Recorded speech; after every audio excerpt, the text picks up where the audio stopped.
Muchas gracias, señorita magistrado. Primero, la defensa quiere ordenar un poco las cosas en ese maremagnum de afirmaciones que ha hecho el señor fiscal, fundadas básicamente en lo que en doctrina se llama la prueba sospechosa. Los declarantes que colaboran eficazmente bajo claves y con base a una panacea que tiene el fiscal que se llama los cuadernos o el cuaderno de anotación de pagos.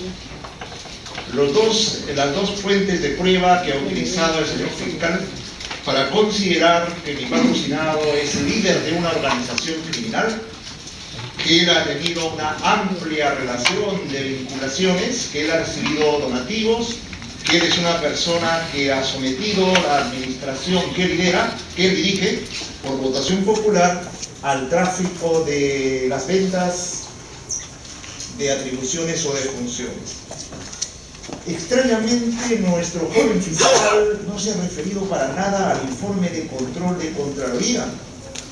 Ese informe de control es prueba preconstituida, es una prueba de rigor, es una prueba técnica. El señor fiscal no lo ha tomado para nada en su discurso. Y él ha fabricado imputaciones que en la realidad no se dan en modo absoluto, como voy a pasar a demostrar.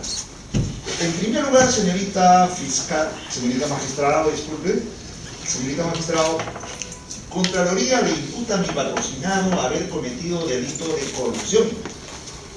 Delito de corrupción simple y agravada, se maneja en ese discurso, se maneja Contraloría. Un poco confuso, pero al final Contraloría dice que Gregorio Santos Guerrero ha incurrido en actos corruptorios y por lo tanto hay sospechas que ha cometido delito de corrupción. ¿Y por qué? Contraloría dice, porque el señor Gregorio Santos Guerrero, en la segunda página de su informe, cuando después de glosar los 11 procesos de licitación, Contraloría dice lo siguiente: mediante resolución directorial ejecutiva del 26 de abril del 2012, suscrita por Gregorio Santos Guerrero, este señor modificó el plan anual de contrataciones de ProRegión para incluir un proceso de licitación que tiene que ver con el hospital de Jaén. Muy bien. Acá tenemos con Contraloría un primer error. Un error, hay que entender, una desarticulación en el concepto, pese a que en Contraloría son técnicos, en el concepto de qué es lo que hace el presidente regional. Un presidente regional no puede emitir, como dice Contraloría, resoluciones directorales ejecutivas. Eso tiene que ver al ámbito del director ejecutivo de ProRegión. El presidente de la región dicta resoluciones directivas, dicta él resoluciones directoriales regionales. Y en segundo lugar, no es competencia estricta del presidente regional modificar planes o modificar, como se dice acá, el plan anual de contrataciones, porque a través de esta resolución, que es la madre de toda la imputación, de todo el escenario de argumentación que establece Contraloría, el señor Gregorio habría modificado el plan anual de contrataciones para incluir obras. Ese punto es el punto que hay que tomar en cuenta, de cómo Contraloría se equivoca, falsea datos. El gobernante regional no expide, señorita, resoluciones directorales ejecutivas, ni es competencia de él modificar el plan anual de contrataciones de ProRegión. Contraloría dice también, durante el periodo 2011-2012, el presidente regional autorizó la transferencia de recursos públicos a la unidad ejecutora de programas regionales, con la finalidad que éste ejecute diversos proyectos de inversión pública a nivel regional. De la revisión efectuada, etcétera, etcétera, dice Contraloría, hay la sospecha, hay la razonabilidad de que hubieron actos de colusión producto de esta transferencia de dinero que hace el presidente regional a la ProRegión. Pero acá viene un tema que el señor fiscal no ha abordado en ningún momento, que tiene que ver esto con actos de colusión. En el lenguaje de Contraloría, ¿acaso no es competencia del presidente regional asignar dineros, transferencias a las unidades operativas? ¿Acaso esto no son actos inocuos? Porque veamos el discurso del señor fiscal. Él dice que han habido 11 procesos de licitación en los cuales se habrían producido actos colusorios. Y que estos 11 procesos de licitación se inscriben en el marco de una organización criminal. Entonces, si el presidente regional, como es su competencia, autoriza transferencia de dinero, porque ese es su marco de atribuciones, un presidente regional está para asignar presupuestos a todas las unidades ejecutivas a efecto de que hagan obras, esa es su función. ¿Cómo esto podría constituir un acto de colusión? Estoy viendo la base del problema que el señor fiscal no ha abordado, el tema de la colusión. Finalmente, el órgano de Contraloría dice, conforme a los hechos expuestos, y se advierten indicios razonables de la presunta comisión del delito de colusión por los acuerdos colusorios entre los funcionarios de ProRegión con las empresas contratistas destinadas a defraudar al Estado, etc. Ese es el espacio de investigación y argumentación de Contraloría, actos de colusión. Y por eso Contraloría autoriza a su procurador para que efectúe denuncias por existir elementos razonables. Muy bien, cuando la Fiscalía recibe esta información, ¿la Fiscalía qué agrega? La Fiscalía agrega el delito de asociación ilícita para delinquir. Qué interesante, asociación ilícita para delinquir. Y la Fiscalía dice, acá hay una organización criminal entronizada en el gobierno regional. Y a continuación la Fiscalía dice, en sus elementos de convicción, en esta organización criminal tenemos al presidente regional, tenemos a los funcionarios y tenemos también a otros miembros de la organización criminal. En este caso, el señor Wilson Vallejo Díaz.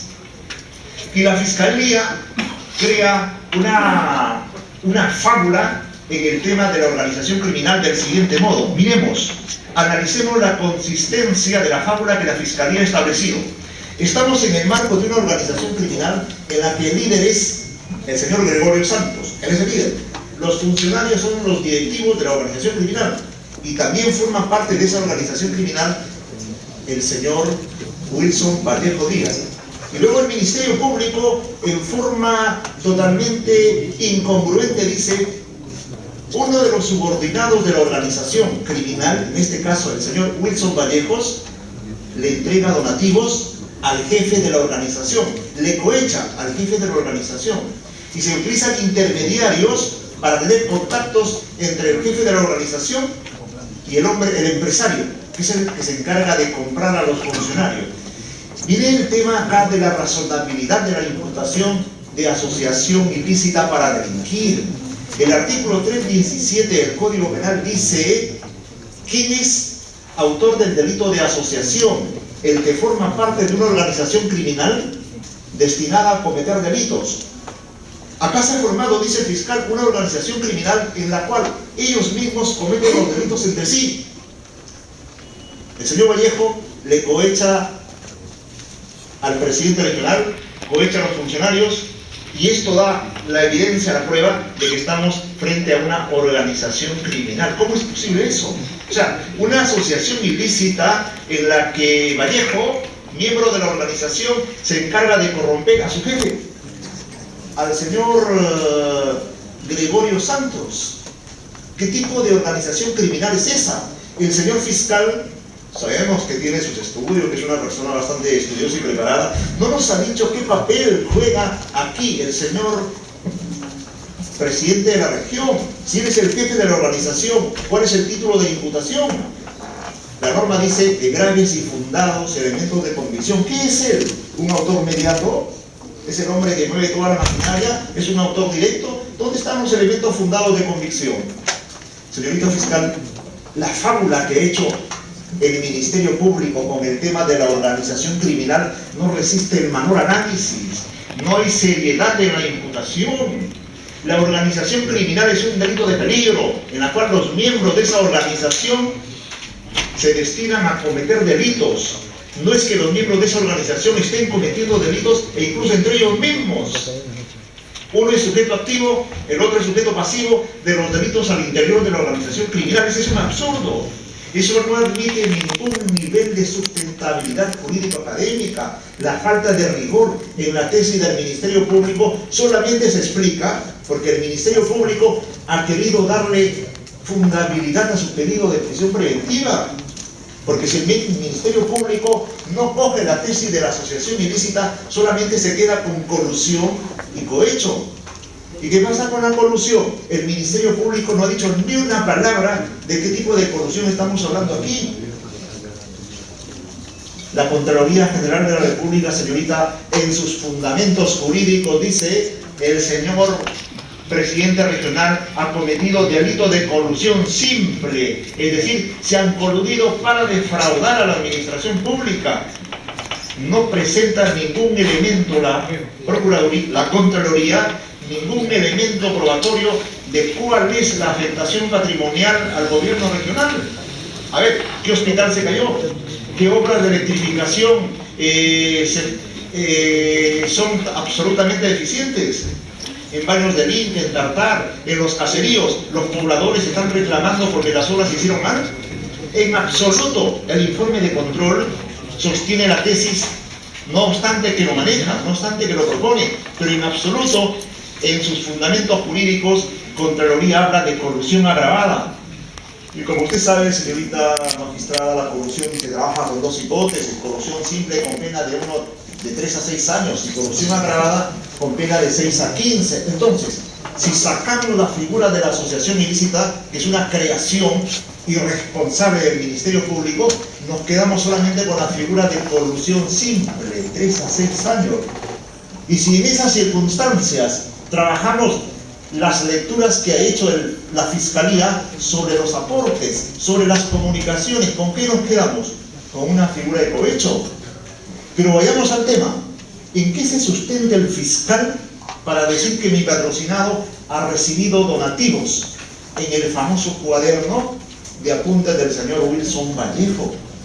Ese cuaderno de apuntes ha sido objeto mínimamente de contradicción, o es la prueba, señorita magistrada, usted conoce por sus estudios, que utilizaban los jueces inquisidores del siglo XVI y XVII para decirle al procesado: no, señor procesado, usted no tiene derecho a saber de dónde obtenemos la fuente de prueba, porque usted, como persona procesada, como delincuente, usted es un protervo, es un réprobo. Si a usted le damos la posibilidad, le decimos de dónde obtenemos la fuente de prueba, en este caso quiénes son los colaboradores eficaces, y no quiénes son, sino el texto que le hemos pedido para analizarlo. Si le damos ese tipo de información, entonces la justicia declina, se cae. Ese es el lenguaje de este joven fiscal. No podemos darle la información que nosotros manejamos a nuestro gusto. A la defensa se nos ha negado esa información. La Fiscalía lo utiliza para imputar hechos delictivos, pero sin embargo cuando le pedimos esa información nos dicen no, porque si les damos a ustedes esa información, peligra la investigación a cargo del Ministerio. ¿Qué tipo de investigación es esa investigación que se basa en esas debilidades probatorias del Ministerio Público? Si a ello le sumamos el tema de la fábula del delito de asociación ilícita, nos quedamos solamente con dos referentes que la Fiscalía ha logrado acreditar, como el señor fiscal lo señala: el depósito a la señora esposa del presidente regional, un depósito de 8.000. Vaya pues la señora a explicar a qué se debe ese depósito. ¿Por qué le imputa a mi patrocinado la existencia de un depósito de 8.000 soles? Que un depósito al hermano del presidente regional. Vaya ese hermano a explicar qué tiene que ver mi patrocinado con actos que corresponden a terceras personas. En la argumentación del fiscal no hay ni un solo elemento probatorio de que mi patrocinado haya recibido donativos. Y vamos aquí, la Fiscalía se ha ufanado, la palabra la estoy empleando muy bien en sentido castellano, de que ellos han verificado datos. A ver, veamos. La Fiscalía ha dicho que mi patrocinado ha recibido un aproximado de 802.000 soles. Muy bien. De acuerdo a la fuente de prueba por excelencia, la prueba que se llama prueba sospechosa, que tiene que estar sometido a un contradictorio, que debieron ofrecernos. Nosotros hemos presentado al señor fiscal, a un joven fiscal que pensábamos que era un hombre de garantías. Le hemos presentado un documento en el cual le pedíamos tener acceso a esa información y él que nos ha respondido que no nos puede entregar esa información porque hace peligrar la investigación. ¿Qué clase de fiscales son aquellos que temen tambalear su información, su teoría del caso, si es que nos dan la información que ellos tienen y que lo administran bajo monopolio para establecer imputaciones? ¿Qué tipo de fiscales, qué tipo de ministerios públicos tenemos? Entonces, ¿para qué está ya el Código Procesal Penal? Cuando creamos el Código Procesal Penal es para cambiar la imagen del fiscal, para tener fiscales objetivos, para tener fiscales que no le tengan miedo al debate y a la argumentación. Acá hay una política de miedo también cuando no se nos ha entregado la información. Muy bien, vayamos a los actos, continuemos con los actos fundados de convicción. El señor fiscal ha dicho que de acuerdo a la fuente, a la panacea de prueba, el cuaderno de Wilson Vallejos hay 802.000 que se le ha dado a mi patrocinado, el presidente regional. Muy bien. Pero ¿qué nos dicen los testigos, los famosos colaboradores eficaces? Uno de ellos, el colaborador eficaz número 1, habla de entregas. Ojo, vamos a ver, colaborador eficaz, clave 7, página 154, 153, vuelta del... Esto parece que está lo que hemos podido obtener en el informe de Contraloría y a continuación. ¿Qué nos dice este señor? Este colaborador eficaz. Dice, a Gregorio, dice, de otro lado quiero señalar que en varias ocasiones he presenciado entregas de dinero del señor Wilson Vallejos a Gregorio Santos, detallando que una vez fue en la entrada de Choropampa. Algo interesante, Choropampa es un lugar bastante sufrido en Cajamarca, ¿verdad? Fue en la entrada de Choropampa. La entrega fue aproximadamente a las 7 de la noche. Vallejo llevaba una mochila y nos trasladamos en la camioneta de la empresa de Wilson, siendo que durante el trayecto se comunicaban por teléfono. Mira lo que dice acá, señorita magistrada. Dice, en el lugar antes citado llegó la camioneta que trasladaba a Wilson Vallejos, encontrándose con otra camioneta de la cual descendió el señor Gregorio Santos, con su seguridad, entregándole el señor Wilson la mochila que contenía dinero. ¿Cómo sabía este testigo que esa mochila contenía dinero? La Fiscalía ha hecho un proceso de valoración de estas bases de ese testigo número 7. Después el testigo dice, ojo, dice, en Chiclayo, en otra ocasión, Wilson entregó 210.000 en Chiclayo. Pero miren las circunstancias, los detalles definen la clave de la verosimilitud de los dichos de este testigo, de este colaborador eficaz. Dice, llegamos a la ciudad de Chiclayo, siendo que Wilson Vallejos me pidió que lo espere cerca del centro de la ciudad, y él se fue con el dinero. Luego retomó y nos fuimos a Chota. Conclusión, este testigo colaborador eficaz presenció que le entregaron dinero, primero en una mochila, y después 210.000 en Chiclayo. Presenció el dinero que le entregaron al presidente regional. No señor, lo está señalando. En Choropampa, en una mochila. Después el presidente le dijo, espérame, que yo le voy a entregar el dinero. Pero vio el dinero, tuvo él posibilidad de vivenciar con sus ojos. ¿Qué tipo de testigo es este? ¿Qué tipo de colaborador? Lo sabemos bien, son colaboradores de referencias. Ellos no han visto nada de entregas y han fabulado esa hipótesis. Pero acá qué interesante. Hay otro testigo o otro colaborador eficaz que dice lo siguiente. Es el colaborador eficaz número 2. Dice, número 2. Wilson Vallejos le entregó a Gregorio un promedio de 140.000 a 150.000.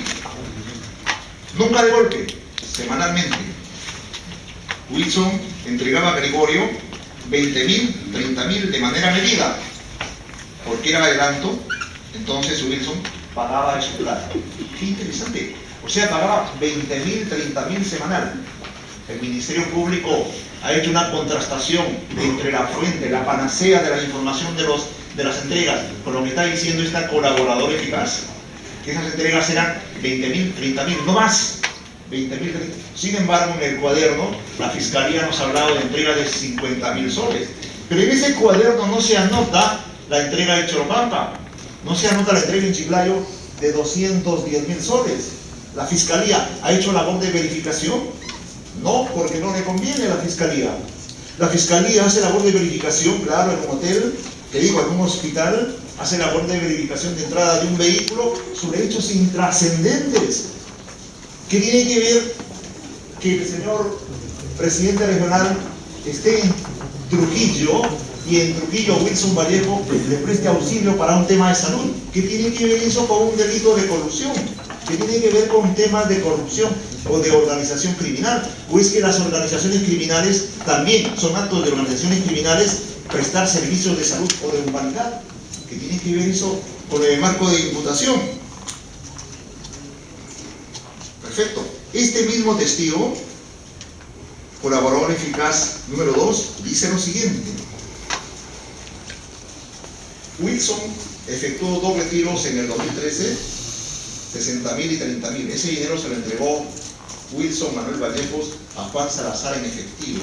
Y con ese dinero es que esta seguridad compró la camioneta Mitsubishi inactiva.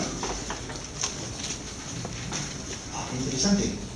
Esos datos la fiscalía tuvo que haberlos confrontado, verificado. Vamos a ver qué nos dice el señor Salazar. A él tenemos que preguntarle. ¿Por qué todo transferirles ámbito de responsabilidad al señor presidente regional? Finalmente, la testigo, el colaborador eficaz de clave 02, dice: Wilson Manuel Vallejo habría realizado alrededor de 20 pagos en efectivo a Gregorio Santos. La mayoría de veces, unas 12 o 13 veces, el dinero se le entregó a su chofer, en Trujillo, a Salazar, en Chiclayo, lo que refería anteriormente. Otras han sido en ruta, es decir, en la carretera. Y dice este testigo que los dineros que entregaba Gregorio Santos, que entregaba Wilson a Gregorio Santos, venía del pago de valorizaciones. Qué interesante, miren cómo esta testigo se contradice entre ella misma. Líneas antes había señalado que Wilson pagaba de su plata. Y más adelante, en la página 276, dice: Wilson pagaba del dinero que venía de las valorizaciones. Y en este marco de los testigos hay unas frases también interesantes que el Ministerio Público no le ha dado una valoración adecuada. El testigo el colaborador eficaz número 7 señala lo siguiente.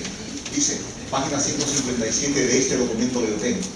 Dice: Wilson, en todos los procesos de selección, el aporte de Wilson Vallejo era asegurar la buena pro, lo ha dicho el fiscal. Muy bien, con ello él ganaba con parte de las comisiones que solicitaban las empresas.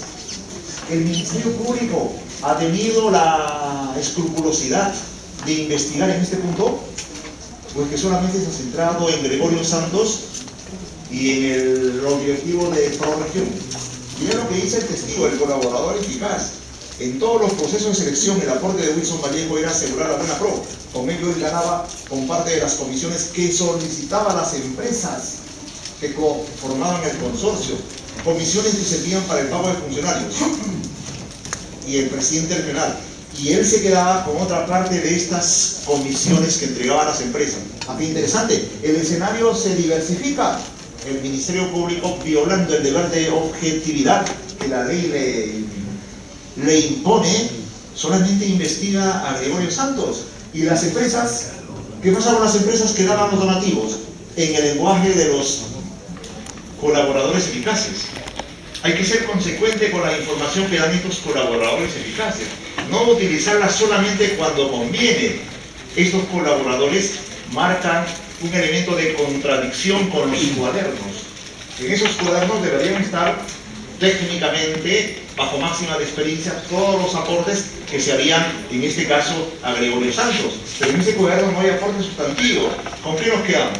Esos son cuadernos de aportes que hacía Gregorio, o son cuadernos de anotaciones de lo que recibía que hacía Wilson Vallejo, o son un cuaderno de anotaciones de lo que recibía de las comisiones y él proyectaba entregar a los funcionarios.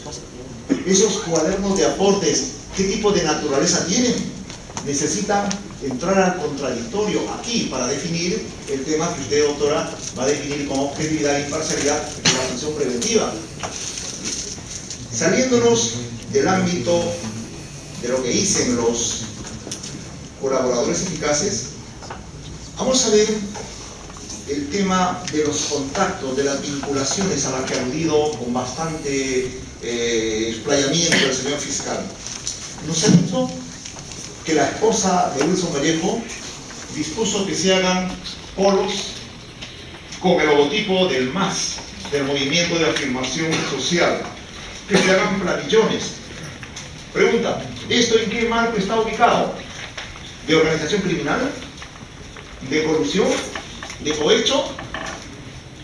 Gran pregunta. Los aportes de Wilson Vallejo a través de su señora para el MAS definen una tesis de cohecho. ¿Por qué no cita el señor fiscal? Que tiene que ver el escenario de participación como líder político de su organización MAS, del señor Gregorio Santos, con el tema del delito de cohecho. Estos son modalidades de cohecho.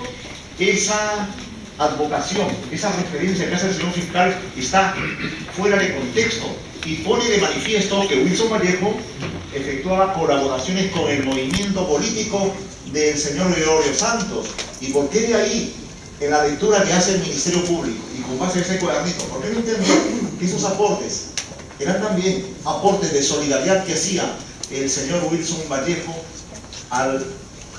porque también lo dicen los colaboradores eficaces, eran épocas bastante tensas, eran épocas en las que había luchas campesinas por el tema de Conga, por el tema de la oposición por las mineras aquí en Cajamarca. ¿Por qué no entenderlo de esa manera? ¿Por qué darle la lectura exclusiva que el Ministerio Público realiza, que eran donativos cohechadores? Aceptemos la tesis del fiscal. Aceptemos la tesis del fiscal. Que esos son donativos para cohechar. Perfecto, ¿no? Aceptemos la tesis. Wilson Vallejo compraba a los funcionarios de ProRegión, la unidad ejecutora bastante atractiva, lo compraba. Perfecto. Eso se incardina, eso tiene lógica con la existencia de la organización criminal.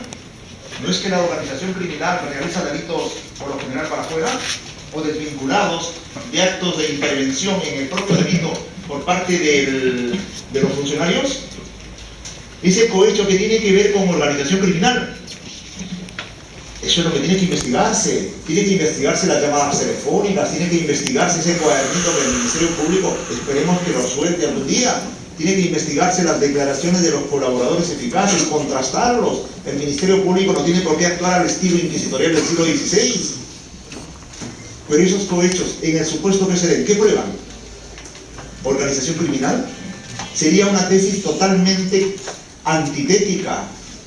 ¿Cómo el subordinado, vuelvo a la idea anterior, puede cohechar al jefe? Y dos, que se ha cometido el delito de colusión. Ese es el punto también sumamente flaco del fiscal. Que hay actos colusorios. ¿Cuáles son los actos colusorios en los que ha incurrido mi patrocinado? ¿Qué actos colusorios? A ver, reuniones para tal licitación, que él dispuso que las bases, que el comité especial fueran tales y tales personas. Contraloría, señorita, en todos sus hallazgos señala que las bases, la designación del comité especial, todos los pasos que supone un proceso de licitación estuvo a cargo del cuerpo directivo, del señor Panta y de los otros señores. En ningún punto Contraloría da un elemento en el cual diga que Gregorio Santos preordenaba, instrumentalizaba a los funcionarios para que se contrate a tal o cual persona. Contraloría simplemente dice, se presume actos de colusión, y la Fiscalía no ha agregado nada al respecto. La Fiscalía llega a la conclusión de que habría actos de colusión, uno, porque hay fotografías de la hija del gobernante regional con personas vinculadas a Vallejo; dos, porque él fue al hospital y en el hospital el señor Vallejo le dio asistencia por temas humanitarios o de salud; tres, habrían actos de colusión porque Vallejo mandó a hacer polos y planillones, y así una serie de hechos que no están vinculados al tema de corrupción ni al tema de asociación ilícita. Señorita, en una asociación ilícita el jefe dispone, él ordena Él tiene subordinados, tiene una cadena de mando. Eso es asociación ilícita. ¿Cómo quedarían las ejecutorias de la Corte Suprema que dicen que en asociaciones ilícitas el jefe es el autor mediato, él controla, él dispone, él ordena? La tesis de la Fiscalía en esos puntos hace agua. Hace agua. En el extremo que tiene que ver con mi patrocinado como líder de organización criminal. Líder de organización criminal es el sujeto que controla el aparato. ¿Hay algún elemento indicador más allá de las vinculaciones accesitarias, vinculaciones marginales que ha planteado la Fiscalía, que el señor Gregorio Santos dispuso que se contrate tal empresa? En el caso de Jaén, ese es un dato importantísimo, en el proceso de licitación número 1, Jaén, ¿cuánto costaba la obra? 82 millones de soles. ¿Qué pasó en ese proceso de licitación de Jaén para construir e implementar el hospital de Jaén? El fiscal no lo ha dicho, violando su deber de objetividad.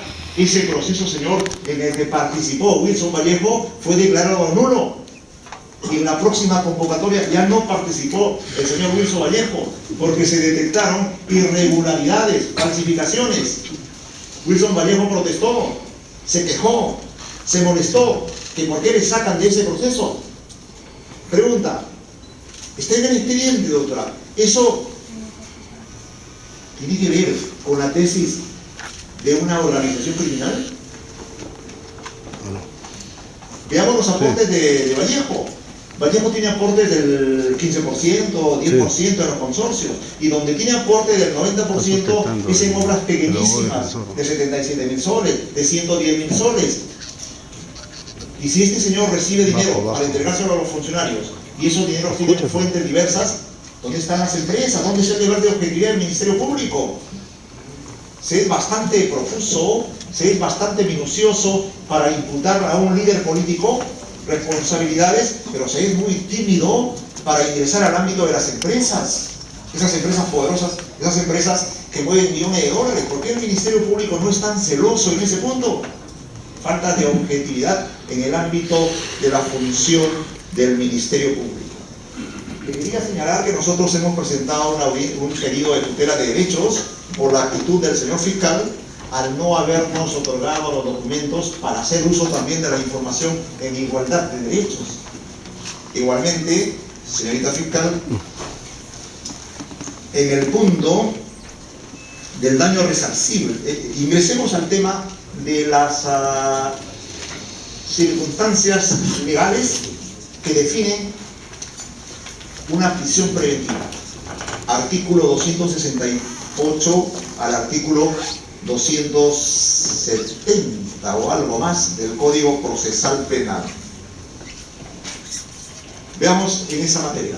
La prisión preventiva es una medida de máxima intervención del Poder Judicial. Cuando el Ministerio Público pide prisión preventiva, tiene que fundamentar bien su pedido.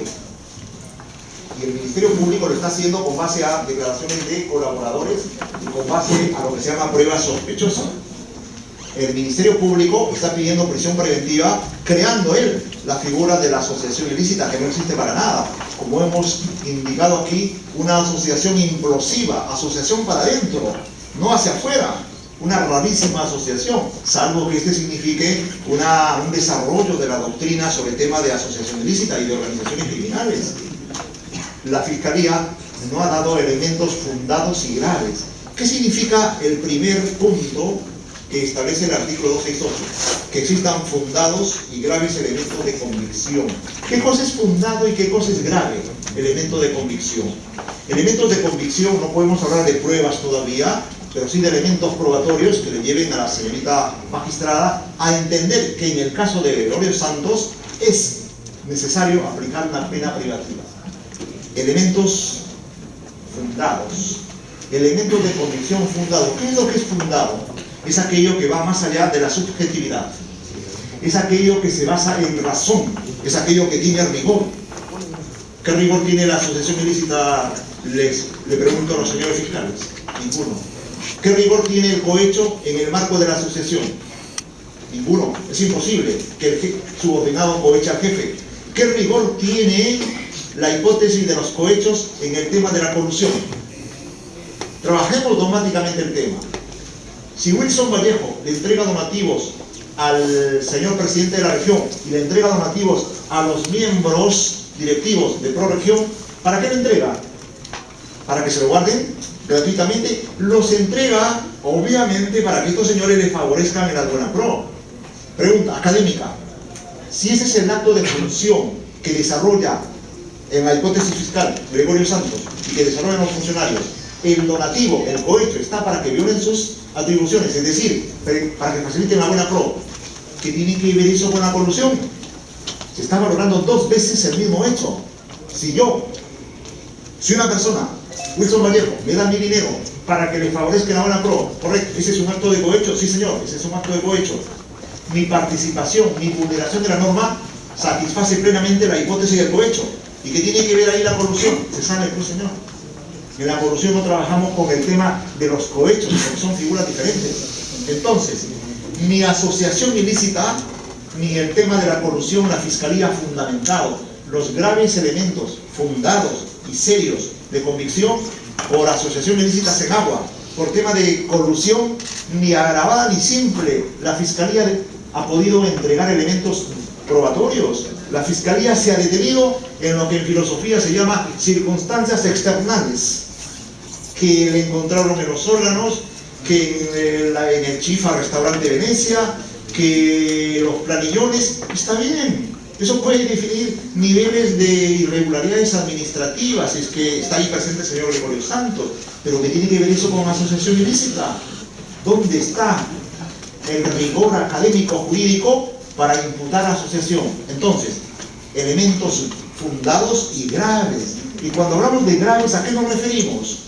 Todo lo que relataba el señor fiscal, a diferencia de los aportes, con exclusión de los aportes que parece que están ahí fundados en depósitos que tienen su registro, que es un tema que tiene que investigarse, que no es depósito para el señor presidente regional, es un depósito del Cristi Varas y la esposa, es un aporte con el hermano. Esos señores, esas señoritas, esos señores tienen que explicar. Por eso no lo traslademos, no lo imputemos al señor presidente regional. Entonces, elementos graves, elementos fundados y graves. ¿Qué significa que el elemento probatorio sea grave? Que tenga idoneidad para llevarnos a la convicción que a la persona a quien se imputa ha cometido el delito. ¿Cuál delito? Asociación. No hay ningún elemento de prueba. Colusión. ¿Por qué colusión? ¿Cuáles son los cargos? A ver, los actos colusorios. ¿Cuáles son los actos colusorios en los que ha intervenido aquí el señor Gregorio Santos? Por ser presidente regional, por haber asignado a Panta como su director ejecutivo. ¿Quién es el señor José Panta? La Fiscalía ha dicho que ni bien llegó al gobierno regional, designó a Cornado, que no tenía experiencia. Ha hecho una valoración, pero no ha valorado la calidad, la idoneidad del señor José Panta. ¿Quién es el señor José Panta, su director ejecutivo de ProRegión? Un hombre que trabajaba en el Ministerio de Economía, un cuadro del Ministerio de Economía, que él se lo jaló para que trabaje en el gobierno regional. Eso no ha valorado el Ministerio Público. Entonces, en ese punto, de graves elementos de convicción, ¿qué nos da a entender esta palabrita? Graves, serios, intensos, idóneos, que no dejen espacio para la duda. Las vinculaciones que señalaba el señor fiscal nos dan un nivel de seriedad, de verosimilitud, o nos permiten un marco de duda. Está la hija del señor Gregorio, eso nos lleva a que hay corrupción, eso nos lleva a que hay asociación. Caramba, los planillones, hay asociación, hay delito de corrupción. Acá no hay, señorita fiscal. La defensa quiere influir positivamente usted que en el caso del gobernante regional no hay elementos fundados ni graves de que él sea líder de una organización criminal, que él forme parte de una organización criminal. Si bien usted ya ha fijado posición sobre el tema en una resolución anterior, la argumentación de la defensa se orienta a persuadirla a usted que en el caso de Gregorio Santos, lo que el Ministerio Público ha establecido es solo una fábula, que por ser líder del MAS, por ser dirigente regional máximo, él sea el líder de la organización. Y no nos dice qué extraña organización. Esa organización ha hecho infinidad de obras en Cajamarca. Esa organización en el lenguaje solipsista, en el lenguaje unilateral del Ministerio Público, ha generado una agrupación solamente para 11 procesos de licitación. ¡Qué extraña organización criminal! La organización criminal copa todo el escenario de los procesos de licitación, pero sin embargo en este caso solamente han privilegiado 11. Y si revisamos lo que dice Contraloría, no dice 11, dice 8. Y en esos 8 no hay ninguna participación de mi patrocinado, el presidente regional. ¿Participación por qué? Porque asignó presupuesto, porque designó a Panta, porque designó a Coronado. Eso que tiene que ver con actos colusorios, esos son ámbitos de competencia, todos lo sabemos, esos son actos conforme al cargo, ese es el marco de sus atribuciones. Porque el señor Gregorio Santos hizo obra para Cajamarca en 58, en más de 100 procesos de licitación o de concursos o de adjudicaciones en las otras unidades operativas y cerca de 50 o de 60 en la unidad operativa ProRegión. Eso vamos a considerar que son actos que se alejen del marco de sus funciones. Para nada, señorita magistrada. Muy bien. El segundo elemento que establece el código, el artículo 268, dice que la sanción a imponerse sea superior a 4 años de pena privativa de libertad. Que la sanción sea superior, que la prognosis sea superior. La defensa ha planteado, creo, con elementos razonables de fundabilidad, que la lectura de la asociación ilícita es la creación de la Fiscalía, creación subjetiva, unilateral, malintencionada, para sumar penas, para generar un contexto irreductible a efecto de que la señorita magistrada diga, uy, acá hay un concurso de delitos, hay asociación, hay colusión y hay corrupción. El tema es terrible. No hay ningún elemento que acredite la tesis del delito de colusión. Sacamos colusión, ¿qué digo? Asociación ilícita, lo sacamos. ¿Con qué nos quedamos? ¿Nos podemos quedar con el delito de colusión? ¿Cuáles son, doctora? ¿Cuáles son los elementos de convicción de que acá ha habido colusión en tanto aporte decisorio de mi patrocinado? ¿Cuáles son los aportes? ¿Cómo los ha individualizado el Ministerio Público? Silencio absoluto. El Ministerio Público se ha ido por las circunstancias externales, por los datos periféricos. Pero señor, a ver, veamos. Se reunió con Vallejo para efecto de que en el hospital de Cajabamba, por ejemplo, se le conversara y se le dijera, tú eres el hombre de la buena pro. Y de ser así, señorita, y de ser así, ¿eso configura colusión agravada? O sea, los conciertos para dar algunas pro, ¿son colusión agravada o son colusión simple? Elementos básicos de teoría de análisis del artículo 384. Donde no hay defraudación patrimonial al Estado, no es posible colusión agravada, no es posible sumar la pena de 6 a 15.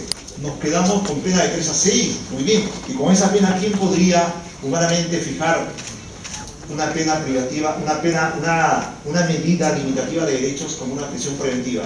Perfecto. Nos quedamos con el tema de colusión simple a investigar. Hay que investigar, para eso es el proceso. Miremos la pena probable en función al concurso. Sacamos asociación. Nos quedamos con el delito de cohecho, que tiene que probarse, tiene que acreditarse. Y la Fiscalía debe soltar la información. A ver, esos cuadernos están siendo contradichos por los propios colaboradores eficaces, en los montos, en los lugares. En el cuaderno se dice dónde se entregó el dinero a Goyo, cómo se entregó, quién fue el que entregó. No hay nada de eso. Solamente la Fiscalía tiene la información de una camioneta. Esa camioneta, señor, que venga la persona y explique.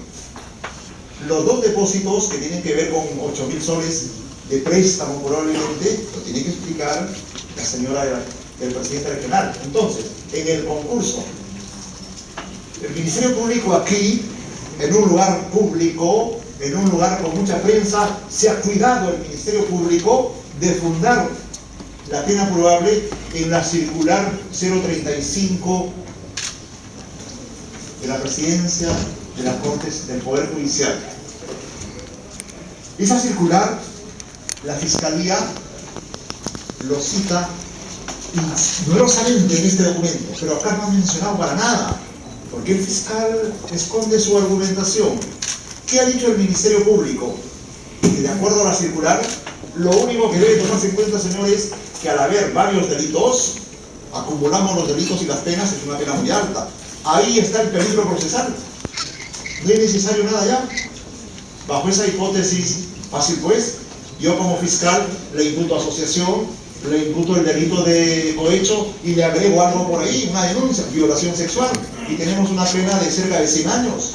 ¿Qué juez en esas circunstancias podría dar una prisión preventiva? Pero una cosa es fabular, crear imputaciones, y otra cosa es atenerse a los hechos. Acá, los aportes de dinero ¿pueden explicar un delito de corrupción? No, señorita, porque no se ha individualizado cuáles son los aportes colusivos. Recordemos que colusión es un delito en la cual el funcionario y el contratista se reúnen, por ejemplo, ¿para qué?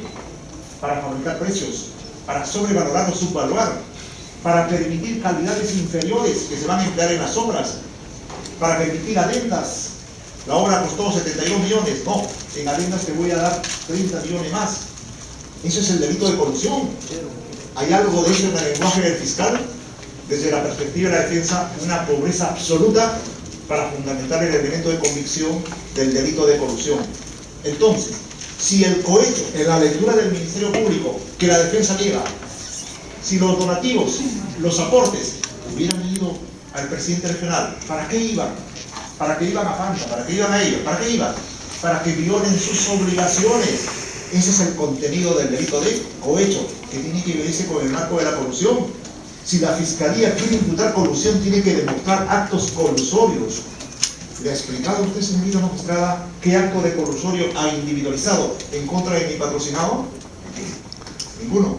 Por lo tanto, el único referente que la defensa acepta como tal es que la materia del debate, que la materia de la investigación son los famosos cuadernos, prueba sospechosa, y son los aportes que probablemente, según el fiscal, han supuesto actos de corrupción en la persona del presidente regional. Esos temas tienen que investigarse, pero ¿eso es suficiente, señorita, para establecer una medida tan drástica? El señor Gregorio Santos es un líder nacional, es un hombre de partido, es un hombre que tiene una carrera política, es una persona que además es un alto funcionario nacional, es un presidente regional. Si el Perú estuviera dividido en estados, sería un presidente de un estado peruano. No es cualquier cosa. Lo que pasa es que el Ministerio Público no le da el realce que merecen los funcionarios, bajo la idea que ellos son presuntos delincuentes. Entonces, señorita, dentro del marco del respeto que hay que tener a las instituciones, hay que mirarle a Gregorio Santos como líder sindical, equivocado o no, participemos de sus ideas o no, estemos con conga o no estemos con conga, ese no es el problema. No tomemos al derecho penal como instrumentos de solución de problemas que en el ámbito político y en el ámbito económico no se pueden solucionar. ¿Qué dicen las colectividades chotanas?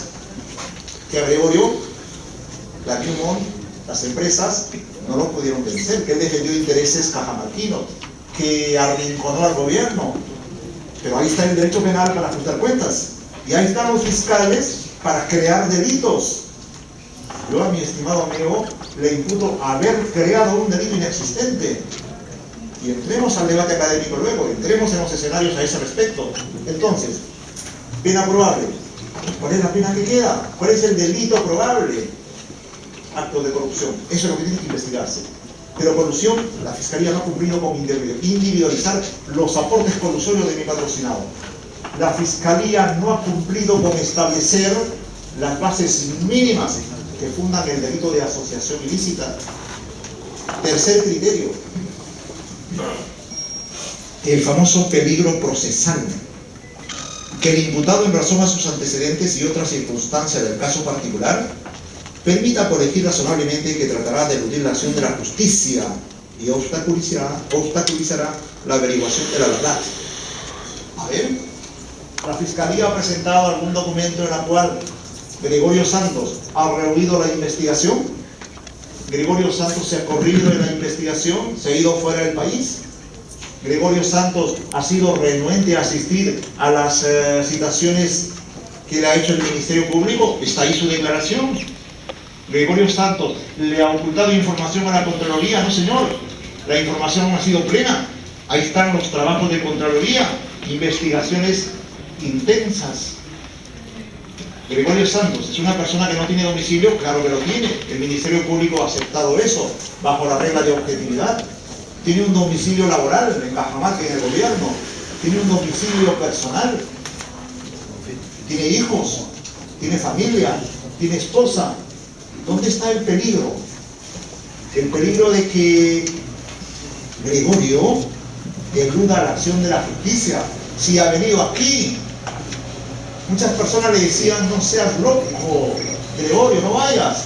Ya la jueza ha establecido prisión preventiva a Panta, a Coronado, y si ellos son tus subordinados, tú eres el plato apetecible. Para ti la fiscalía pide 18 meses. El hecho de que tú vengas es un acto de locura. Pero Gregorio dijo: no, señor, yo acepto la decisión de la jueza, la acepto con lo que venga, y espero que la argumentación de mi abogado la pueda convencer para que sea lo que es, lo que tiene Gregorio, una medida de comparecencia. Entonces, veamos el tema que establece el artículo 269, peligro de fuga. Dice este artículo, ya vamos a acabar aquí: para calificar el peligro de fuga, después tendré en cuenta primero el arraigo en el país, tiene arraigo del imputado, determinado por el domicilio, residencia, familia, etc. Y las facilidades para abandonar definitivamente el país o permanecer oculto. ¿Qué necesidad tiene Gregorio Santos de abandonar el país? Eres una persona que tiene un proyecto político, eres una persona que tiene un consenso en la zona cajamarquina inmensa, eres un hombre que tiene resonancia a nivel internacional. ¿Qué sentido tiene que él se vaya del país?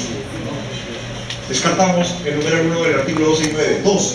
La gravedad de la pena que se espera como resultado del procedimiento. Esta es la panacea que ahora utiliza la Fiscalía y que no lo ha citado. La circular de la presidencia de la Corte Suprema dice que este es el argumento decisivo, que si los delitos son graves y hay un concurso, ya no es necesario analizar las otras circunstancias.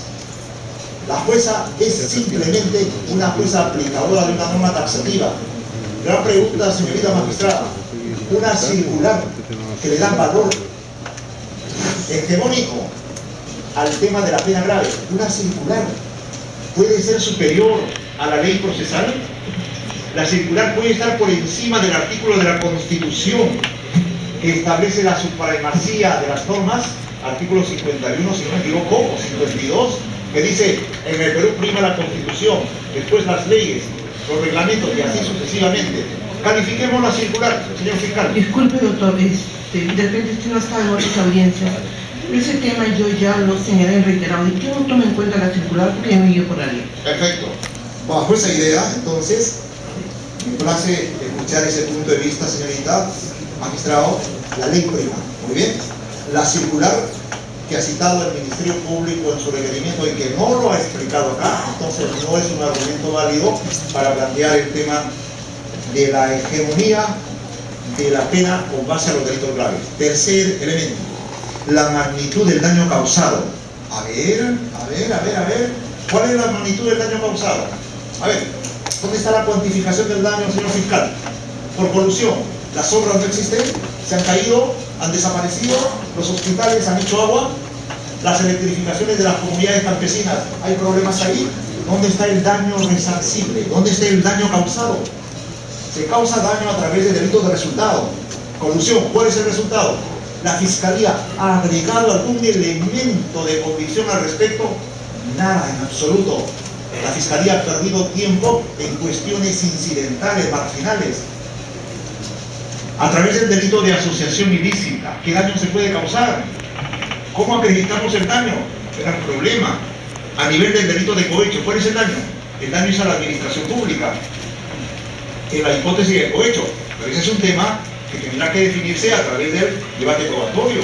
Por lo tanto, el único daño posible que la Fiscalía debió tomar en cuenta es el daño que derivaba de los actos colusorios, de las defraudaciones. Acá no hay daño alguno que la Fiscalía plantee ante el juzgado como elemento a tomar en cuenta. 4. Que el comportamiento del imputado durante el procedimiento o en otro procedimiento, en la medida que indique su voluntad de someterse a la persecución penal, ¿Cómo es el comportamiento? ¿Cuáles son los antecedentes? Mi patrocinado ha rehuido la acción de la justicia. La Fiscalía, ha sacado últimamente un audio que no forma parte de sus elementos de convicción. Ese audio, señor, mi patrocinado no reconoce su voz. Ese audio es nuevamente lo que venimos a decir acá. La Fiscalía, y esa quizás sea una parte de mi lucha académica, no entiende lo que se llama el deber de objetividad, el deber de seriedad. Está empleando elementos de prueba sorpresivos. Trae elementos debajo de la manga y los plantea aquí para efectivamente tratar de influir en el magistrado. Esa prueba se llama en derecho procesal la prueba de la emboscada procesal, de la que ha hecho gala el Ministerio Público, y a mí me apena que eso suceda en jóvenes valores del Ministerio Público. Entonces, el comportamiento durante el procedimiento no abona ningún elemento de convicción que mi patrocinado en este tema evidencia y peligro de fuga. Finalmente, la pertenencia del imputado a una organización criminal. Ese es el tema de fondo, ese es el argumento, el caballito de batalla del Ministerio Público. Es el líder de una organización criminal. Qué interesante organización criminal. Ya mencioné una serie de elementos. Qué rara organización criminal en la que el subordinado le cohecha al jefe. Ese es un tipo de organización criminal. Me hubiese gustado escuchar de qué tipo de organización criminal hay con base a las nosologías internacionales de organizaciones criminales. Ese punto hace agua en el discurso del Ministerio Público. Peligro de obstaculización, artículo 270. Para calificar el peligro de obstaculización se tendrá en cuenta el riesgo razonable de que el imputado, primero, destruirá, modificará, ocultará, suprimirá o falsificará elementos de prueba. La Fiscalía considera que teniendo colaboradores eficaces, los colaboradores eficaces van a ser objeto en cuanto de mi patrocinado de labores de hostigamiento, como dice acá, influirá para que coimputados, testigos o peritos informen falsamente, que el señor Gregorio va a estar enviando emisarios para coaccionarles, para amenazarles. ¿Hay algún dato al respecto? ¿Hay algún elemento en ese sentido? La Fiscalía cita dos razones: que en Cajamarca o en provincias se ha quejado a una fiscal. Doctora, por favor, quejar a un fiscal es un acto de obstaculización. La defensa tiene el derecho de quejar a los funcionarios que no muestran objetividad o imparcialidad. Ese es un derecho que la Constitución nos reserva. Si dudamos de una persona, de un fiscal o de un juez, tenemos el derecho de quejarle, de pedir su inhibición o de recusarlo. Ese es un derecho que está establecido en la ley. Por lo tanto, lo que está arreglado en la ley no puede ser considerado un elemento para determinar el peligro de obstaculización. En ese punto, mi querido amigo ha hecho una falacia, más que una falacia, un paralogismo. El paralogismo en lógica son los errores de argumentación que se orientan a tomar como válidos razonamientos falsos o erróneos. Destruirá, modificará, ocultará, suprimirá o falsificará elementos de prueba. A ver, ¿qué ha falsificado mi patrocinado? ¿Qué ha ocultado? ¿Qué elementos de prueba ha ocultado? Ninguno. Influirá para que coimputados, testigos o peritos informen falsamente o se comporten de manera desleal o reticente. ¿Alguno de los funcionarios ha puesto en evidencia que el presidente regional les está amenazando? Con todo el poder inmenso que tiene, como dice el fiscal, ¿hay un dato indicador al respecto? Ninguno. Inducirá a otros a realizar tales comportamientos. No hay nada de elementos al respecto, señorita magistrada.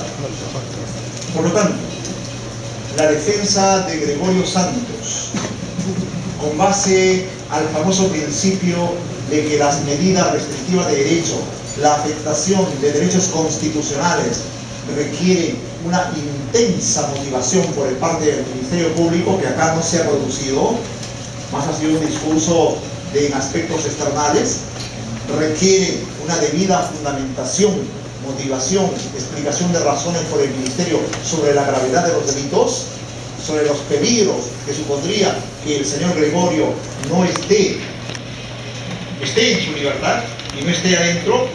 Señorita magistrada, la defensa le pide a usted que declare infundado el pedido de prisión preventiva formulado por el Ministerio Público, con base a las razones que han sido planteadas, razones que usted, obviamente, con la gran capacidad que tiene en este tema, podrá evaluar y apreciar. Muchísimas gracias.